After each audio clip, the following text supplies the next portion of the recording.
یوم لا ينفع مال ولا بنون الا من اتى الله بقلب سلیم۔ معزز حاضرین جمعہ، میں آج آپ لوگوں کے سامنے جس موضوع کو لے کر کھڑا ہوں وہ ہے دل کی اصلاح۔ تو پہلے یہ سمجھیے کہ یہ دل کیوں بگڑ جاتا ہے، دل کیوں تبدیل ہو جاتا ہے، اچھائی سے برائی کی طرف یہ دل کیوں چلا جاتا ہے، اس میں بگاڑ کیوں آتا ہے، اس میں جنگ کیوں لگ جاتا ہے۔ تو میرے بھائیو، پہلا پوائنٹ جو ہے دل کے بگڑنے کا، تو وہ یہ ہے کہ اس دل میں ہمارا قبضہ نہیں ہے، اس میں ہمارا کنٹرول نہیں ہے، یہ ہمارے بس میں نہیں ہے۔ دل کی مثال اس طرح دی جاتی ہے کہ انسانی دل زمین کے مانند ہے۔ انسان اگر ایک عرصے تک زمین پر محنت نہ کرے، ہل نہ چلائے، کھیتی باڑی نہ کرے، اس زمین کو اچھے سے نہ جوتے تو وہ سخت ہو جاتی ہے،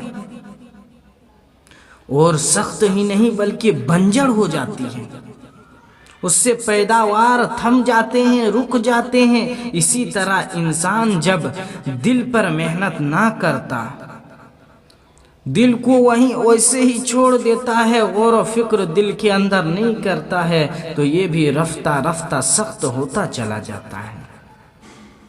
اور اللہ کے نبی صلی اللہ علیہ وسلم نے فرمایا کہ دل بے شک ان القلوب بین اصبعین من اصابع الرحمن، کہ دل دنیا کے اندر جتنے دل ہے اللہ کے انگلیوں میں سے دو انگلیوں کے درمیان ہے، یقلبھا کیف یشاء، اللہ جیسے چاہتا ہے اسے پھیر دیتا ہے، اس میں ہمارا کوئی بس نہیں ہے، اللہ جس طرح چاہے اسے پھیر دے۔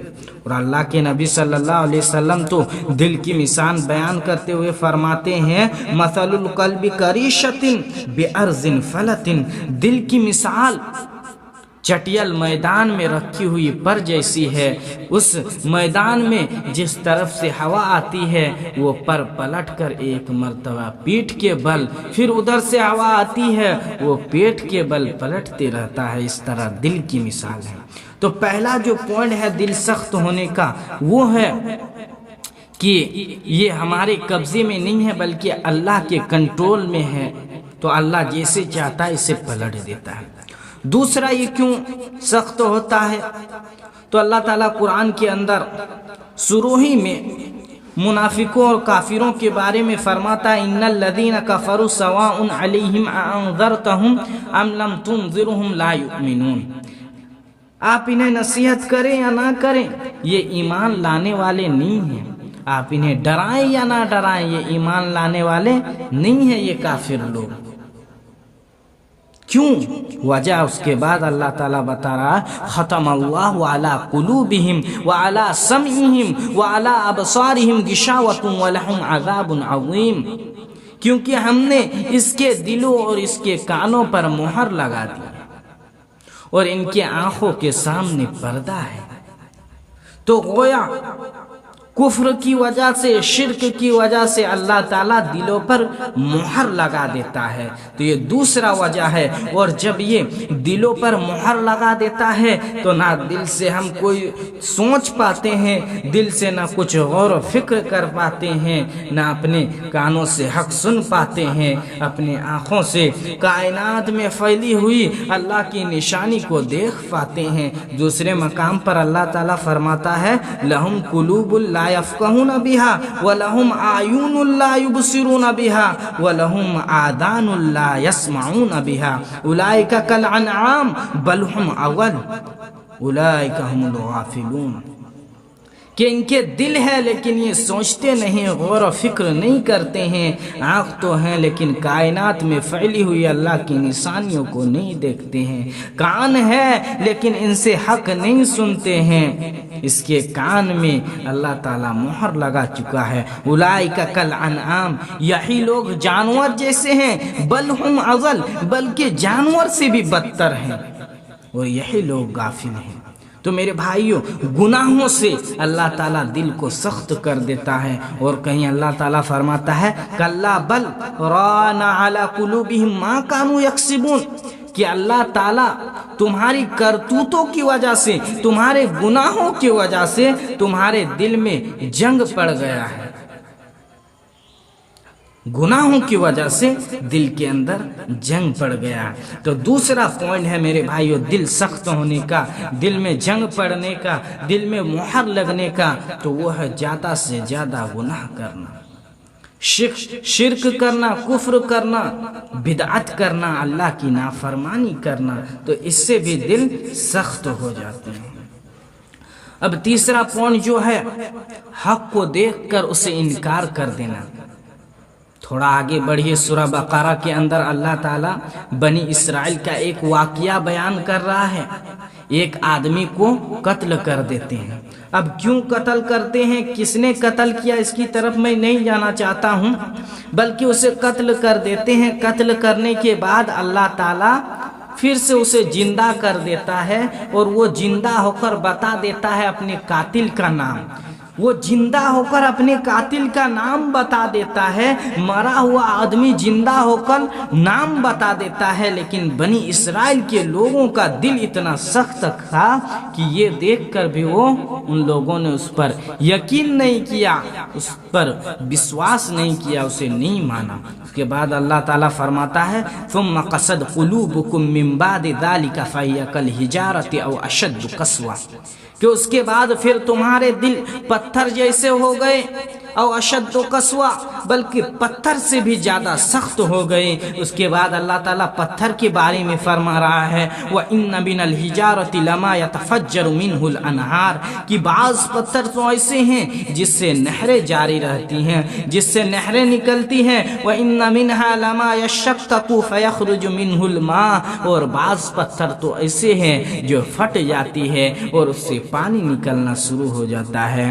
وَإِنَّ مِنْهَا لَمَا يَحْبِطُ مِنْ خَشْيَةِ اللَّهِ، اور بعض پتھر تو ایسے ہیں جو اللہ کے خوف سے، اللہ کے ڈر سے پہاڑوں سے گر جاتے ہیں۔ اللہ اکبر، پتھر کی یہ کیفیت ہے، پتھر کا یہ عالم ہے، آج ہمارے دل ہے میرے بھائی۔ تو تیسرا یہ پوائنٹ ہے کہ حق کو دیکھ کر بھی اس کا انکار کر دینا، اس سے بھی دل سخت ہو جاتا ہے۔ تو چوتھا پوائنٹ میرے بھائیو یہ ہے کہ قرآن پر غور و فکر نہ کرنا، اس سے بھی دل سخت ہو جاتا ہے۔ اللہ تعالیٰ فرماتا ہے قرآن کے اندر افلا یتدبرون القرآن، کیا تم لوگ قرآن پر غور و فکر نہیں کرتے ہو؟ ام علی قلوب اقفالها، یا تمہارے دلوں پر تالے پڑ گئے ہیں، یا تمہارے دلوں پر تالے پڑ گئے ہیں، تم قرآن پر غور و فکر نہیں کرتے ہو۔ تو میرے بھائیو قرآن پر غور و فکر نہ کرنا بھی اللہ تعالیٰ ہمارے دل پر تالا لگا دیتے ہیں، ہمارے دل سخت ہو جاتے ہیں اگر ہم قرآن پر غور و فکر نہ کریں۔ اور پانچواں پوائنٹ یہ ہے موت سے غافل، اپنی موت سے غافل رہنا، اس سے بھی ہمارے دل سخت ہو جاتے ہیں۔ اور بھی بہت سارے پوائنٹ ہیں جس سے ہمارے دل سخت ہو جاتے ہیں، فی الحال میں ادھر نہیں جانا چاہتا ہوں۔ اب آئیے یہ دیکھتے ہیں کہ دل کی اصلاح کیوں کریں، ہمارے دل کی اصلاح کرنا کیوں ضروری ہے، کیوں کر ہم اپنی دل کی اصلاح کریں۔ تو دل کی اصلاح کرنا اس لیے بھی ضروری ہے کیونکہ اللہ تعالیٰ نے فرمایا یوم لا ینفع مال ولا بنون، اس قیامت کے دن نہ مال کام آئے گا نہ اولاد کام آئے گا۔ اس قیامت کے دن کیا کام آنے والا ہے؟ الا من اتی اللہ بقلب سلیم، بلکہ اللہ تعالیٰ جسے قلب سلیم عطا کرے گا وہ دل کل قیامت کے دن، وہ قلب کل قیامت کے دن ہمارے لیے کام آئیں گے، مال اولاد کام آنے والی نہیں ہیں۔ جس کے پاس کل قیامت کے دن عبادت گزار دل ہو، اللہ سے خوف کھانے والا دل ہو، شرک اور کفر سے پاک دل ہو، گناہوں سے پاک دل ہو، وہ دل کل قیامت کے دن کام آئیں گے۔ باقی اور کچھ کام آنے والا نہیں ہے۔ اسی طرح اللہ کے نبی صلی اللہ علیہ وسلم نے فرمایا ان اللہ لا ينظر الى صورکم ولا اجسامکم، اللہ تعالیٰ تمہارے صورتوں کو نہیں دیکھتا ہے تم کتنے ہینسم ہو، کتنے خوبصورت ہو، واجسامکم تمہارے جسم کو نہیں دیکھتا ہے کتنے باڈی والی ہو، وَلَكِنْ يَنْظُرُ إِلَىٰ قُلُوبِكُمْ، بلکہ اللہ تعالیٰ تو تمہارے دلوں کو دیکھتا ہے کہ تمہارا دل کیسا ہے۔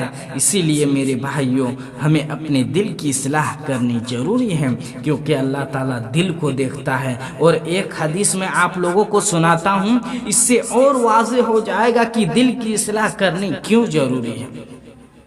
متفق علیہ حدیث ہے، بخاری مسلم کی حدیث ہے، لمبی حدیث ہے۔ ایک لمبا بیان کرنے کے بعد اللہ کے نبی صلی اللہ علیہ وسلم فرماتے ہیں الا وان فی الجسد مضغہ، خبردار سنو، بے شک تمہارے جسم کے اندر ایک گوشت کا ٹکڑا ہے، ایک گوشت کا لوتھڑا ہے، اذا صلحت صلح الجسد کلو، جب وہ ٹکڑا صحیح ہو، جب وہ گوشت صحیح سالم ہو تو تمہارا پورا جسم صحیح سالم رہے گا۔ وَإِذَا فَسَدَتْ فَسَدَ الْجَسَدُ كُلُّ، اور جب وہ ٹکڑا خراب ہو جائے گا، جب وہ ٹکڑا فاسق اور فاجر ہو جائے گا، تمہارا پورا جسم خراب ہو جائے گا۔ اور وہ ٹکڑا کیا ہے؟ الا وحی القلب، وہ دل ہے، سنو وہ دل ہے۔ تو میرے بھائیوں کتنی بڑی بات ہے، اگر ہمارا دل صحیح سالم ہو تو ہمارا پورا جسم صحیح سالم رہے گا، اگر ہمارا دل خراب ہو تو ہمارا پورا جسم خراب ہوگا۔ تو اسی لیے ہماری دل کی اصلاح کرنی ضروری ہے۔ اب آئیے تقریر کے آخری پوائنٹ کی طرف میں آتا ہوں کہ دل کی اصلاح کیسے کریں، دل کو کیسے سدھاریں، جو دل بگڑ چکا اسے کیسے ٹھیک کریں۔ تو ان میں پہلا جو پوائنٹ ہے دل کی اصلاح کا، وہ ہے اللہ تعالیٰ سے دعا۔ اللہ تعالیٰ سے دعا، کیونکہ یہ دل ہمارے کنٹرول میں نہیں ہے، اللہ کے ہاتھ میں ہے۔ اللہ جب چاہے اسے پلٹ دے۔ تو سب سے پہلا دل کو سدھارنے کا جو طریقہ وہ ہے اللہ تعالیٰ سے دعا۔ اللہ تعالیٰ قرآن میں ہمیں دعا سکھاتا ہے ربنا لا تزغ قلوبنا بعد اذ ہدیتنا وہب لنا من لدنک رحمہ انک انت الوہاب، اے اللہ تو ہمارے دلوں کو ہدایت دینے کے بعد پھر نہ موڑنا۔ اور اللہ کے نبی صلی اللہ علیہ وسلم اکثر و بیشتر ایک دعا کیا کرتے تھے۔ حضرت انس رضی اللہ تعالیٰ عنہ بیان کرتے ہیں کہ اللہ کے نبی اکثر یہ دعا پڑھتے تھے یا مقلب القلوب ثبت قلبی علی دینک، اے دلوں کو پھیرنے والے تو میرے دل کو اپنے دین میں قائم رکھ، ثابت قدم رکھ۔ تو یہ دعا ہم اور آپ کو زیادہ سے زیادہ کرنی ہے اللہ سے اپنے دل کے بارے میں کہ اللہ میرے بگڑے ہوئے دل کو تو سدھار دے، تو اصلاح کر دے اس کی، تو اس کے اندر جنگ آلود جو ہے اسے تو ٹھیک کر دے، صاف کر دے۔ تو پہلا جو دل کی اصلاح کا پوائنٹ ہے وہ ہے دعا کرنا۔ دوسرا، زیادہ سے زیادہ موت کی یاد، اپنی موت سے غافل ہونا۔ یہ جتنا بڑا دل سخت ہونے کا نقطہ ہے اتنا ہی بڑا اسے زیادہ سے زیادہ کثرت سے یاد کرنا دل نرم کرنے کا بھی یہ دوا ہے۔ ہم اگر یاد کریں ہمیں بھی مرنا ہے، قبر کے اندر دفن ہونا ہے، اور اللہ کے نبی صلی اللہ علیہ وسلم نے کیا فرمایا؟ اکثر الذکر حاذ من لذت الموت، لذتوں کو توڑ دینے والی موت کو تم زیادہ سے زیادہ یاد کرو، اس سے دل نرم ہوتا ہے، سخت دل اس سے نرم ہوتا ہے۔ تو دوسرا پوائنٹ ہے اپنی موت کو زیادہ سے زیادہ یاد کرنا۔ تیسرا پوائنٹ ہے گناہ کرنے کے بعد گناہوں سے توبہ استغفار کرنا۔ کیونکہ اللہ کے نبی فرماتے ہیں ان المؤمن اذا اذنب كانت نقطة سوداء في قلبی، جب مومن کوئی گناہ کرتا ہے تو اس کے دل میں ایک سیاہ نقطہ بیٹھ جاتا ہے، اور وَإِن تَابَ وَنَزَعَ وَاسْتَغْفَرَ سُقِلَ قَلْبُهُ، جب وہ توبہ کرتا ہے، استغفار کرتا ہے، اللہ کے سامنے گڑ گڑاتا ہے، تو وہ کالا نقطہ، وہ سیاہ نقطہ اللہ تعالیٰ ٹھیک کر دیتا ہے، صاف کر دیتا ہے۔ وَإِن زَادَ زَادَتْ، اور وہیں وہ گناہ میں اور زیادتی کرتا ہے، توبہ اور استغفار کے بجائے اور زیادہ گناہ کرنے لگتا ہے، تو ایک وقت ایسا آتا ہے کہ دھیرے دھیرے وہ سیاہ نقطہ بڑھتے بڑھتے اس کے پورے دل کو قبض کر لیتا ہے، پورے دل کو گھیر لیتا ہے۔ اسی کو اللہ تعالیٰ قرآن میں بیان کرتا ہے، کَلَّا بَلْ رَانَ عَلَىٰ قُلُوبِهِم مَّا كَانُوا يَكْسِبُونَ۔ اور جب یہ نقطہ پورے دل کو گھیر لیتا ہے تب ہمارا دل خراب ہو جاتا ہے، اس پر کوئی نصیحت، کوئی بیان اثر نہیں کرتا ہے۔ تو میرے بھائیو، گناہوں کے بعد توبہ استغفار کرنا یہ بھی اللہ تعالیٰ سے اپنے دل کو نرم کرانے کا ایک ذریعہ ہے۔ ابھی آئیے چوتھا نقطہ دیکھتے ہیں کہ ہمارے دل نرم ہونے کے۔ تو چوتھا جو کام ہمیں کرنا ہے وہ ہے اللہ تعالیٰ کا ذکر۔ اللہ تعالیٰ کا ذکر کرنا ہے، اس سے بھی دل مطمئن ہوتا ہے۔ الا بذکر اللہ تطمئن القلوب، اللہ کے دل سے دل کو اطمینان ملتا ہے۔ اور اللہ تعالیٰ کہیں فرماتا ہے انما المؤمنون الذین اذا ذکر اللہ وجلت قلوبهم وَإِذَا تُلِيَتْ عَلَيْهِمْ آيَاتُهُ زَادَتْهُمْ ایمانا، مومن بندے ہمارے تو وہ ہیں جب ان کے سامنے میرا ذکر آتا ہے، اللہ کا ذکر آتا ہے، اس کے دل کانپ اٹھتے ہیں، اور میری آیتیں سن کر اس کے دل میں میرے لیے ایمان اور زیادہ بڑھ جاتے ہیں۔ تو میرے بھائیو، اللہ تعالیٰ کا ذکر کرنا، اور بھی بہت ساری ذکر و اذکار ہیں جو ہمیں کرنے ہیں، ان سے بھی ہمارے دل نرم ہوتے ہیں، ہمارے دل جو سخت دل ہیں وہ ان سے بھی نرم ہوتے ہیں اللہ تعالیٰ کے ذکر سے، اللہ تعالیٰ کی یاد سے۔ اور آخری پوائنٹ جو ہے دل کی اصلاح کا، وہ ہے میرے بھائیوں قرآن پر غور و فکر کرنا، قرآن سے دل لگانا، قرآن کو زیادہ سے زیادہ پڑھنا، اس سے بھی دل نرم ہوگا۔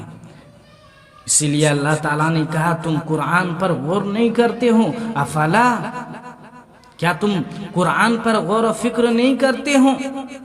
ام علی قلوب اقفالها، تمہارے دلوں پر تالے پڑ گئے ہیں کیا؟ تم قرآن پر غور و فکر نہیں کرتے ہو۔ تو میرے بھائیو، جیسے ہمارے دل میں تالے پڑ جاتے ہیں غور و فکر نہ کرنے سے، ویسے ہی اگر ہم غور و فکر کریں، تدبر و تفکر کریں، تو یہ جو تالا پڑا ہوا ہے وہ آٹومیٹک اللہ تعالیٰ اسے دور کر دے گا، ہٹا دے گا۔